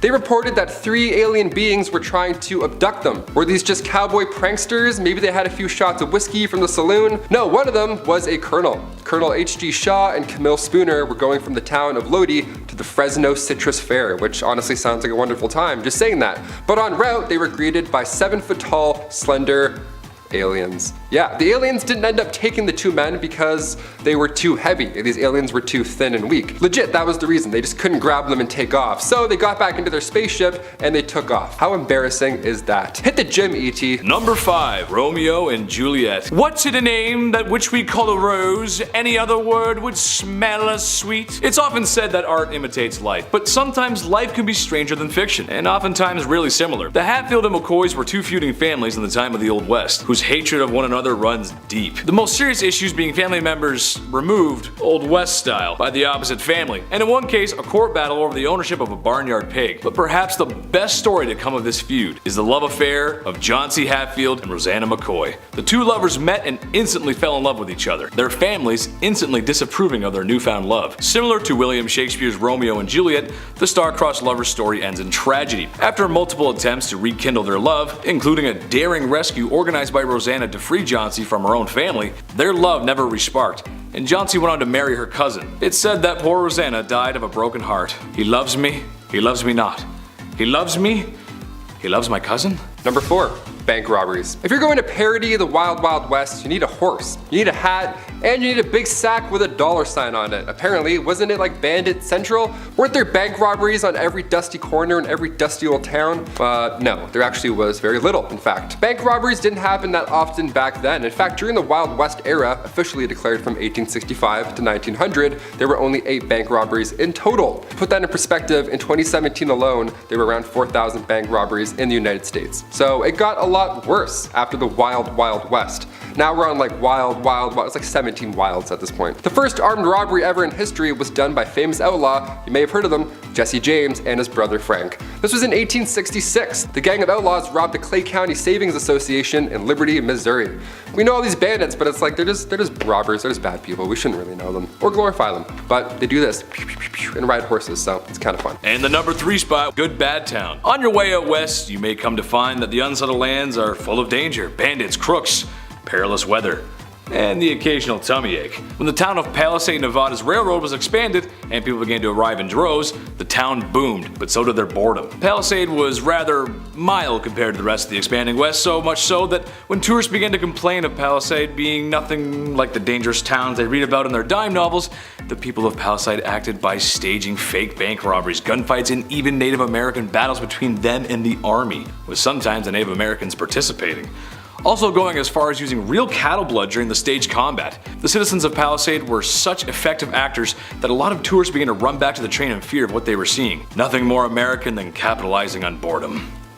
Number 2, Helena duels. Have you guys heard of Helena duels? They're pretty intense. They're a bit more intense than breakdancing battles, which honestly it's pretty close, but these are like right above it. Helena duels began of course in Helena, Texas, aka the toughest town on earth. At least that's what they called it back in the late 1800s. It still is pretty close. The Helena duel began here. There's even a movie called The Duel with Woody Harrelson and Liam Hemsworth. They showed this style of combat in a pretty brutal cinematic way. Opponents' left hands were tied together with buckskin and each were given a small little blade. It had to be short enough so you couldn't reach any vital organ. That was the trick. It was a brutal detail that made this an unusual event. But just like the Romans and the Colosseum, everybody likes watching violence. Depending what era it is, people are like, yeah, we'll still show up and watch people die, sure. People would make bets during these duels. How did anybody watch these at all? I can't even scroll through Reddit at night without seeing something awful, let alone a Helena duel at like 4 p.m. And the number 1 spot, I don't like your snoring, partner. There were a handful of dangerous criminals back in the Wild West. This includes John Wesley Hardin. Born to a reverend in 1853, his parents hoped he would grow up to be a preacher. He turned out to be one of the most deadliest outlaws to ever live. Hardin claimed many lives over the years, but most bizarre was when he shot a man for snoring. One night in 1871, while staying at a hotel, Hardin was having trouble sleeping due to the man in the next room snoring loudly. Hardin promptly shouted at the man to stop snoring. Irritated with no response, he fired several shots into the next room, claiming the man's life. After years of being an outlaw and spending a lot of time in jail, he was released for good behavior, where he then received a full pardon. With his full pardon, Hardin was then able to take and pass the bar exam, afterwards setting up a law practice in Gonzales County, Texas. If your lawyer has a longer criminal history than you, there's a good chance you're not going to beat the case. Number 10. Bank robberies. Okay, when we hear about the wild, rootin' tootin' Wild West, whatever, we think of outlaws like Butch Cassidy's Wild Bunch, the James Younger Gang. Apparently, it was just bank robbery central back then. Just a lot of this and tapping and riding horses and stuff. That's really not true. Bank robberies didn't happen that often in real life. In fact, during the Wild West era, officially declared from 1865 to 1900, there were only 8 bank robberies. 8. That many years ago, along 15 western states, there were only 8. To put that in perspective, in 2017 alone, there were roughly 4,000 bank robberies in the United States. Much more than 8. The first armed robbery ever in history was done by the famous outlaw Jesse James and his brother Frank. This went down in 1866. The gang of outlaws robbed the Clay County Savings Association in Liberty, Missouri. Fun rootin' tootin' history. Number 9. Camels. My favorite actor growing up, hands down, was Woody from Toy Story. The guy's physical comedy was on point. And no, I don't mean Tom Hanks. I mean Woody. With this crazy little cowboy run, tipping his hat. But what's a cowboy without his horse, right? As soon as Bullseye got introduced in Toy Story 2, the picture was complete. A cowboy and a horse. We've seen this combo at some point in our lives. Everywhere. But did you know that for around 100 years, camels were part of Texas wildlife? So imagine a cowboy on a camel. Yeah, that's real. That happened. Imagine 2 cowboys on the humps of a camel. How silly and intimidating would that look? Back in 1855, Congress spent thousands to purchase and ship feral camels from Egypt. The hot Southwest would make sense when it comes to camels doing their camel thing. But by 1857, the army had 70 camels. Things were going well until, you know, the Civil War happened, and then the camels escaped and all that madness, and then from then on, for 100 years or so, they bred and roamed Texas. Yeehaw, on a camel, have fun. Number 8, cowboys. Alright, since we're talking about cowboys, let's really talk about cowboys. Who were these guys? Was everybody just a cowboy off the bat, or did you have to earn it like a knight? What's the deal here? Well, the guys that we picture in our brain, like Woody, those are cattle herders, and then buffalo, thousands of them, they would roam the land to eat and find water. They would travel miles away, so the herders would follow on horseback and then drive them back to their ranch. They mostly ate beans, dried meat, obviously, and a lot of coffee. Those are the 3 main ingredients of yeeing and hawing. Am I a cowboy? I love beans and coffee. Coffee beans? Oh, don't even get me started. A classic Western outfit was the denim jeans and chaps, the leather covers that, go over your legs. The large rim hats were called Stetsons. Aside from looking cool, they were large enough to keep the sun out of your eyes. That hat would also double down as a drinking bowl for their horse. Sharing is caring. Number 7, the Bison Express. Humans are responsible for the disappearance on many wild animals in one way or another. It's usually our fault. Yeah, going back to the Wild West, the year 1869 specifically, that's when the Pacific Railroad was done. It was open to the West to all these explorers, but now they were whipping across these wild lands in record speed, passing hundreds of bison every single trip. Eventually, it didn't take long for these railroads to advertise hunting excursions on these trains. So yeah, guests would climb aboard the top of the train cars and hunt on the top of the trains. Yeah, on the top they would just shoot these animals for sport. Obviously the train couldn't stop and go back for the bodies, so they would just leave them. This one man, Orlando Bond, nicknamed the Brick, he apparently shot thousands himself. He rode the express so many times his rifle caused him to go deaf in one ear. This was done purposely to deprive Native Americans of their food supply. Now our bison's number are incredibly low, something like 2% of what it once was, and humans, well, we're still pretty garbage. What do you know? Number 6, alcohol. These saloons cowboys would visit, was there a bouncer? Did you need 2 pieces of ID? What was the drinking age back then? Well, besides the swinging saloon doors, it really wasn't a fun time at all. Alcohol back then, first of all, was basically just poison. Actually, it was literally poison sometimes. They had whiskey like 40 rods and Tao's Lightning. You have a couple of those and you're literally passing out in minutes. Nobody was getting cut off in old-timey saloons. The bartender wasn't like, hey, how about a water, buddy? Let's get you home. No, it was a show. They had this one drink on bar rail called tarantula juice. Yeah, happy 21st birthday. Go throw up. It was made from strychnine, which was actual poison. So when the whiskey wore off, the strychnine would be left over in the patron's body, and it felt like tarantulas were crawling all over your skin. Ugh, yeah, I'm good with a Bud Light Lime. Thanks, man. Number 5, the gold rush. Picture a billboard for the Wild West, okay? What's on it right now? A cowboy tipping his hat in the corner with, 4 missing teeth, a sunset in the corner obviously, maybe a horse, and also a bunch of gold stacked up in a mine, right? Well, we've heard about the Wild West here and there, but was there really a massive gold rush? The California gold rush of 1849, despite what history commonly believes, wasn't the first big gold rush, not even close. The first one was back in 1799. A young man named Conrad Reed found this yellow rock right on his property. He had no idea what it was, and for years, he and his father John Reed used this rock as a doorstopper. You already know where I'm going with this. This 17-pound nugget of gold, which is worth a lot even today, back then this information was game-changing. Congress then built the Charlotte Mint just so they could handle all this incoming gold found in North Carolina right after. Then later in 1828, more gold was discovered, but this time in Georgia.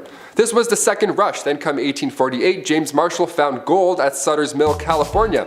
After the third one though, that's when the thousands moved out west. That one had the biggest pull. So it's pretty big, but not the first. Number 4, the OK Corral. The shootout at the OK Corral went down on October 26, 1881. It's known as the most famous shootout in history.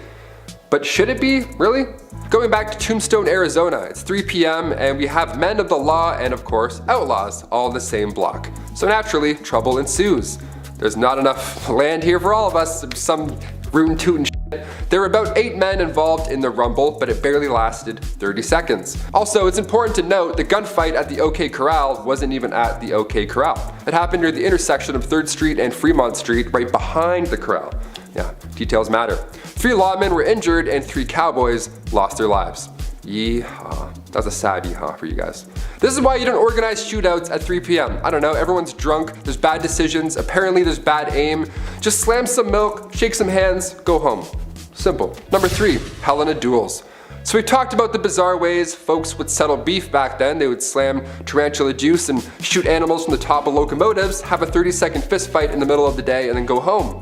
But have you heard of these Helena duels? It began, of course, in Helena, Texas, aka the toughest town on earth, at least it was back in the 1800s. The Helena duel began here. There's even a movie called The Duel with Woody Harrelson and Liam Hemsworth. They show this style of combat in a pretty brutal, Hollywood way. Both opponents had their left hands tied together with buckskin, and then each were given a small knife with an even smaller blade. It had to be short enough so it didn't reach any vital organ. That was the Texas trick. Then they're whirled around until they're dizzy, and then it gets really loud, really messy, and really bloody. Last man standing, pretty much. The crowd, of course, watches and places bets, which is always insane to me. I can't watch UFC sometimes. I don't like seeing things break, let alone a Helena duel. Catch me inside sipping milk, texting my ex. Hard pass, freaks. Number 2, train games. Entertainment was always a hit or miss when it comes to these historical lists. The Romans held gladiator battles with animals that drew in thousands of spectators from across the land. Well, in 1894, William Crush, a railwayman, had this event in mind that would for sure go down in history. Oh buddy, did it ever. William Crush wanted to secure the future of the railroad company in Missouri, Kansas, and Texas. And to do so, William made an entire temporary city appropriately named the city of Crush. Nice. There was a carnival for children to enjoy and all that jazz, but the main pull for adults was the train smash. The collision of 2 40-ton steam trains was meant to be the talk of the town. Look at these Goliaths as they smash, crush, into each other. How fun. Yeah, the trains collided, it worked, and the darndest thing happened. They blew up. Yeah, it's almost like they caused a disaster for popularity. Neat. 40,000 came in and many left injured. A couple of people sadly didn't leave at all. One survivor ended up getting 10 grand out of the deal. His name was J.C. Dean, and they lost their eye in the explosion, so the company gave them a lifetime railway pass. Just the thing you want right after that horrific event. Sorry about your eye, here's free PTSD as well, anytime you want. Enjoy. Crush was later rehired by the railway after it gained popularity. Yeah, this happened back then too. Somebody does something horrible, and then now all of a sudden they're famous. Hashtag chairgirl. And finally, coming in at number 1, Elmer McCurdy. This one is insane, I had to end with it. Elmer McCurdy, back in 1911, he decided to be a rootin' tootin' criminal, and he attempted to rob a train. Unbeknownst to him, that train was not full of gold, but rather passengers. Collecting a whopping $46, which back then was still pretty good, he was quickly shot by a lawman afterwards. This is where things start to get insane. Yeah, I say start. Elmer's body was embalmed and sold by the Undertaker to this traveling carnival. His body was an exhibit almost, with his story attached. And for the next 60 years, his body, this prop rather, was passed around, sold between haunted houses and wax museums. Eventually the guy's body, his real body, don't forget, ends up in California at an amusement park funhouse at Long Beach. Now, come 1976, there's a crew there filming for the $6 Million Man show, and that's when Elmer's finger breaks off accidentally. Some key grips like, whoops, revealing it was an actual mummy. They went to film the $6 Million Man and ended up finding the $46 man in real life. How gross is that? You know the saying, pick your poison? Well, in the Wild West, that phrase was oftentimes taken quite literally by saloons. One saloon in the Sierra Nevada in particular had a specialty drink called tarantula juice, which sounds disgusting as is, but only gets worse. Ingredients in this thirst quencher included but were not limited to strychnine and wood grain alcohol distilled from turpentine. So why does it have the name tarantula juice? Well, this chemical concoction would give the drinker a reaction like no other, usually involving rapid bursts of energy, along with skin-crawling sensations down their arms, said to feel like tarantulas. Oh, and then they'd suffer from muscle spasms and sometimes lockjaw. In case you were curious, strychnine is a pesticide which is primarily used to get rid of birds and small mammals. But if you weren't up for it, that wasn't it when it came to dastardly drinks. Maybe you wanted to chug down some Tanglefoot, 40 Rod, Teos Lightning, Red Eye, or Coffin Varnish, made with the finest raw alcohol, burnt sugar, and chewing tobacco. Picture this, you've been out in the hot Nevada sun all day and you decide to cool off by hitting up a saloon and grabbing yourself some tarantula juice. Yeah, good luck getting anything else done today. Oh, and if you said no, have fun in your bar fight. Yeehaw. Camels are very much not from North America, but they weren't once confined to zoos in the United States. In fact, during the days of the Wild West, they ravaged those who traveled through the Arizona territory. If you think about it, there's no animal that would make traversing through the desert easier than a camel. The only hitch? There ended up being so many that once they realized that they couldn't take care of that many, they set them free into the wild, where they're not from. But not all of these camels suffered the same fate, and just a heads up, you won't like where this is going. There were reports of camels shoved off of cliffs, fighting for the Confederates, and ravaging through people's lawns, until each and every one was captured, at best, and sold at auction. But there was one camel who stood out from the rest. Its name, Red Ghost. It's confirmed to have ended the life of one, and came close with others. It was also rumored to stand 30 feet tall. One eyewitness claims they saw it devour a grizzly bear. This dangerous beast roamed the Arizona territory for years, and no one knows exactly why it was so angry or dangerous, but when a rancher named Eagle Creek hit it with his rifle, the Wild West breathed a sigh of relief, because they knew the Red Ghost was gone. Now you might think that the rampant duels and willy-nilly firing of firearms, that the #1 cause for someone to lose their life in the Wild West was by banging through their chest. I mean, Red Dead Redemption would have you thinking that, but instead of a bullet, it was something else going through the body. Sickness. And while a bullet can only take one life at a time, unless you're really talented, cholera could take multiple. And that it did. And it came from something everybody needs. Water. While those in the Wild West knew how to get disinfectant for diseases such as cholera, it wasn't all that easy getting your hands on it. And if you weren't fighting cholera, it could have been smallpox, dysentery, measles, pneumonia, scurvy, or mountain fever. And while yes, there was the beginning of some modern medicines around that time, most physicians weren't accessible to it, and so more common remedies included leeches, cold baths, blistering agents, and other remedies that science has no proof of being effective. Around this time, snake oil salesmen started popping up as well, and as you're about to find out, they were quite profitable. Now look here, would I ever lie to you? For the low price of $20, this oil will rid you of everything that troubles you. Come on, give it a try. And if you believe me, congrats. You purchased snake oil. So what was snake oil? Well, it was the new hip craze in the Wild West, as many cultures in Asia had used it for years as medicine, and so with the influx of immigrants from those countries, with them came the snake oil. While there's no genuine scientific evidence that snake oil helps in any ways, cowboys were trusting, and in a time where they were looking for anything to help with the multitude of illnesses, they turned to these remedies. For as much as we know snake oil now is a scam, I mean, it's synonymous with the term, we have to give a little bit of credit to the marketing geniuses behind it, and just a little bit, not a lot, yet that's enough. And think about the cultural impact that snake oil has had. I mean, it even spawned a show with David Spade, and I'd say that's pretty huge. Now here's one of the trickiest parts about living in the Wild West. You gotta get there. And if you're traveling with a group, yeah, odds are not all of you are gonna make it. Now I don't know if any of you have played the electric, fast-paced game known as the Oregon Trail, but here's a shocker. It was based on the real Oregon Trail, and the road was just as treacherous. Britannica believes that around 40,000 people traveled along the path from the 1840s to the 1860s, and about 1 in 10 didn't complete the journey. You'd have to deal with dehydration, starvation, diseases, harsh weather, rattlesnake bites, and usually it would stem from one thing. Oops, your cart is broken, and now you're stuck. Good luck being alone without any significant means of transportation in the middle of the desert. You've only got a couple days of food and haven't seen another person for miles. Decision time. Now imagine how easier it would be if they had an ATV, or a car. Being a miner in the Wild West wasn't as easy as crafting a diamond pickaxe and watching out for creepers. It was a whole lot scarier, and it led to a lot more loss of life. Yet even scarier than Minecraft. For many people in the Wild West, the prospect of mining brought with it a lot of positives, and the negatives were often ignored. Negatives such as, I don't know, losing your life. But think about it, you can make significant money if you found some gold. That's a tough choice if you're strapped for cash. While there's very limited resources on just how many miners perished in the 1800s, most of what we do know in terms of loss of life came from newspaper headlines such as Cheyenne Weekly Leader reporting that 38 miners had lost their life in a Wyoming cave explosion in March of 1881. Sadly, headlines like these continue today, but if you think about the advancements that have been made technologically in the past 150 years, I think it's safe to say that it's a little bit safer now. Now, that's not to say it isn't dangerous, because unlike Derek Zoolander's father,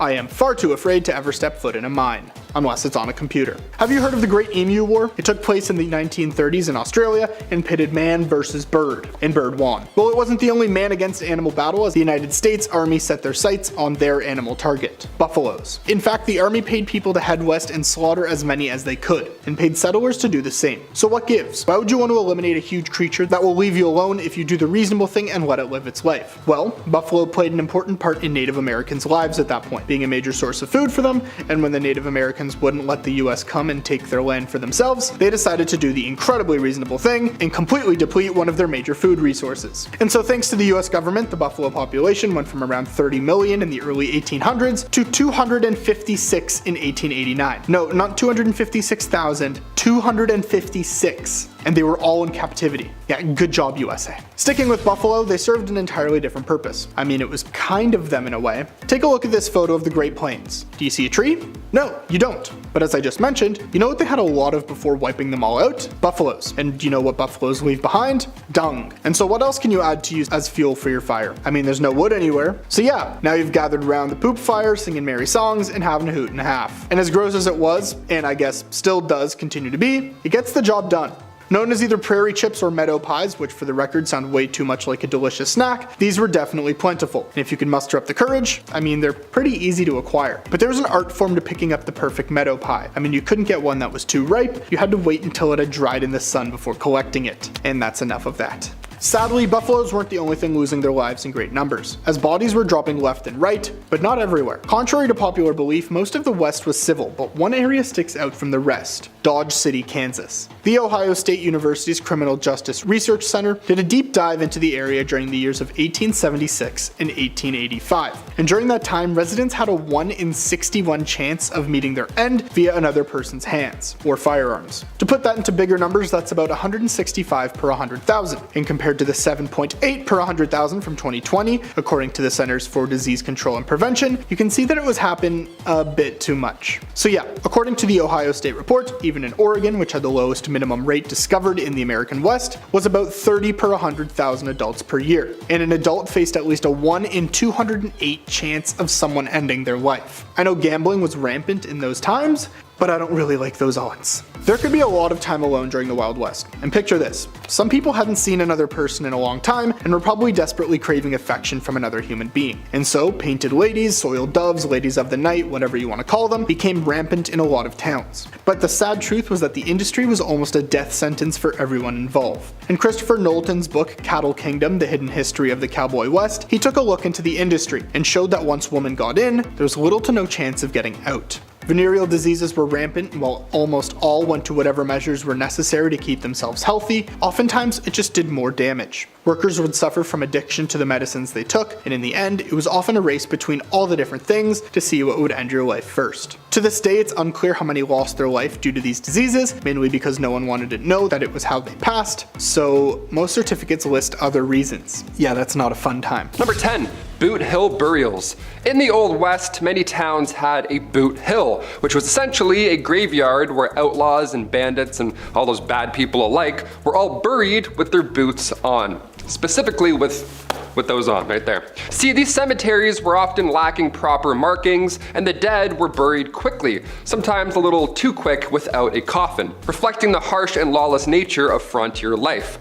It wouldn't be abnormal to see a boot sticking up out of the ground on your way home from work, is what I'm saying. Today that would be quite jarring, but back then, completely normal. How yucky is that? I'm like, oh, size 11 and a half? Perfect. Number 9, medical practices. In the Old West, broken bones were a common occurrence. Obviously, uneven roads, hopping up and down horses, everything's made of wood that's all broken. Particularly among those who worked in physically demanding professions such as ranchers, miners, and cowboys, everything is going to be broken on your body by the end of the day. Treatment options were limited and often relied on basic first aid techniques, splinting the affected area with whatever materials were available. Wood, cloth, animal bones. It was nuts. It sounds crazy, but back then, it was really the only method for immobilizing broken bones. You have to wrap another bone around it. It's like, ew, please, can I get a cleaner bone? Pain relief was only provided with natural remedies such as opium or willow bark tea, so 50-50 what kind of night you're gonna have there. More serious fractures, such as those that punctured the skin, ow, those required the attention of a doctor or a surgeon.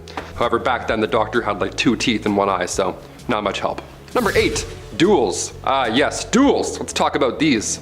Duels, gotta say it all deep like. Duels were a common way to resolve disputes. Before YouTube comments, this was the only place to resolve any conflict, alright? In a traditional old Western duel, opponents would face each other, often with weapons, in front of a crowd at a designated location and time. Now, most of the time, these duels would end when somebody bites the bullet. Rarely would a duel end with 2 gentlemen shaking hands, getting over their disagreements. No, never happened. These confrontations, often over matters of honor, were deadly and a normalized part of the culture. Number 7, law enforcement. That being said, back in the day, things were a little different. Not that many body cam back in those days, I'll tell you that for free.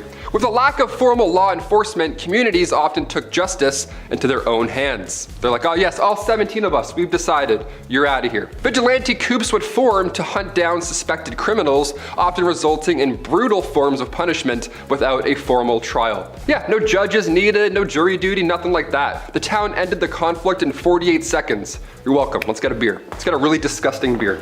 Number 6, public punishments. Now, when I say the town handled it, this is what I mean. We gotta go into detail here, because that's why I'm here. Public hangings were often treated as a social event, with crowds gathering to watch as if it were entertainment. How disgusting is that? They were dressed to the nines, they grabbed the whole family. People would come from miles around, sometimes with picnics, to witness this brutal punishment. Yeah, picnic. What food do you pack for a hanging? Nothing with a crunch, that's for sure. You don't want to ruin the show for the people around you. Sorry.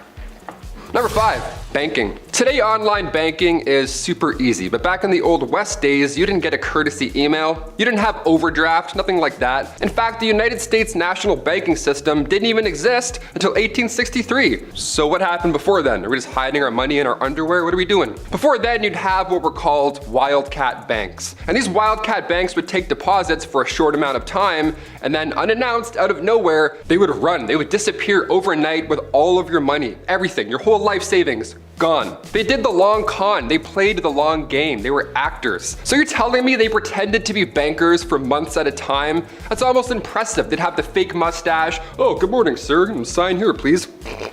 They lied. They faked it for months. They just lied for months and then dipped out of nowhere. Thankfully, after 1863, a noble profession was to work at a bank and, not steal everybody's money. The Hudson Bay Company, Wells Fargo, these big names, they all gained trust over time because of these fake Looney Tune banks. Imagine, how do you not break character? You're like, okay, and that's you all set up. They're like, we got it, go.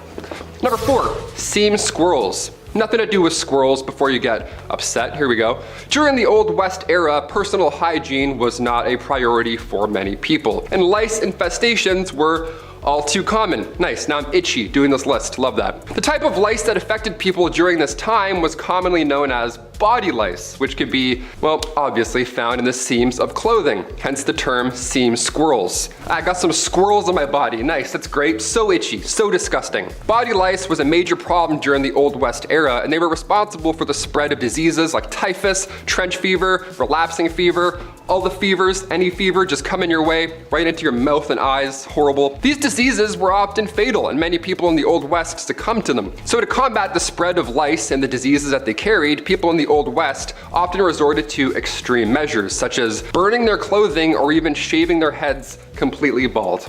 Bunch of bald cowboys. Bunch of naked bald cowboys walking around being like, where's my money? I thought this was a bank.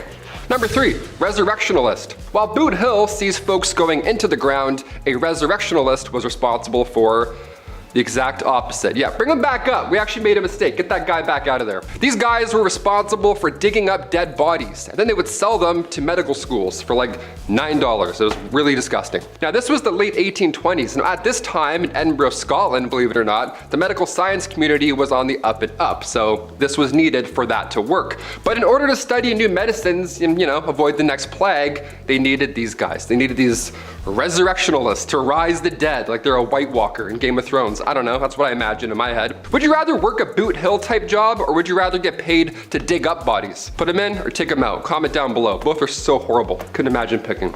Number 2, bad bartenders.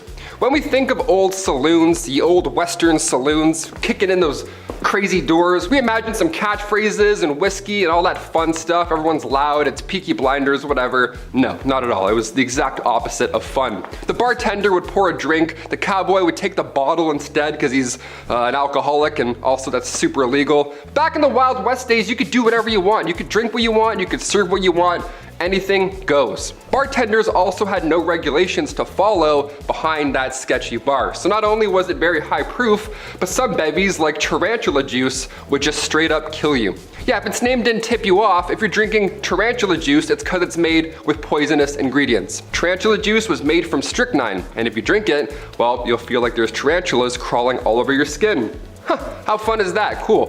Which button do I press to not tip? Thanks so much. Number 1, medical shows. Today, medical shows are fascinating. Even on YouTube, Dr. Pimple Popper, are you kidding me? I can gag all day and watch that, it's the best. Back in the Wild West, the 1860s to the 1890s specifically, they had what's called medicinal showmen. Now these guys, these showstoppers, they would show up in your town selling elixirs and tonics because everyone needed one, of course. Everyone needs to live a happy and comfortable life, but they were full of lies. Don't listen to these guys, all right? These professional medicinal showmen would have pawns run ahead, stay in your town, and then wait. They would plant themselves in the audience before these random demonstrations of amazing medical elixir shows began. So they'd call up random audience members, one of these being their buddy, and then these magical elixirs would treat their ailments just like that. What an amazing show. I'm in. I'm gonna buy this immediately. One of the most successful of these elixirs was the elixir made from John Healy and Charles Bigelow. It was a mixture of herbs, roots, and animal fat, and it was said to treat any illness back in the day. But in reality, it was an extremely strong laxative. So imagine finding that out on the way home. You're like, hey, I'm exploding out of my body. What's going on? I don't think that worked back there.